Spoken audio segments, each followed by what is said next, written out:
ఇరుకు, ఇబ్బంది, కరువు, ఉపద్రవం, ఈ శ్రమ, ఈ వేదనలో అయ్యా మా పరిస్థితి ఏంటి? ఇటుకలు ఇవ్వట్లేదు, గడ్డి ఇవ్వట్లేదు, మేమే మట్టి తీసుకొని ఇటుకలు చేసుకోవాలా? ఎంతకాలం ఈ బానిసలో, ఎంతకాలం ఈ పరిస్థితి అయ్యా అని వారు ఏడ్చినప్పుడు వారి దేవుడు చూశాడు. Praise the Lord. వారి యొక్క లక్ష్యం ఉంచాడు.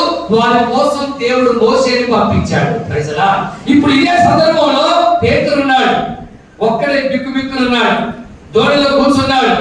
రాత్రంతా వల వేశాడు, ఒక్క చేప పడలేదు. యేసు ప్రభు చూడండి, ఆ గిన్నె సరిహద్దు సముద్రం దగ్గర 2000 దోణులు ఉన్నాయట, కానీ 2 దోణుల్ని చూశాడు. ఈ రోజు ఏ పరిస్థితిలో ఉన్నావో నా దేవుడు 2 దోణులు చూసిన దేవుడు నీ పరిస్థితిని మిమ్మల్ని చూచి మిమ్మల్ని ఆశీర్వదించును గాక.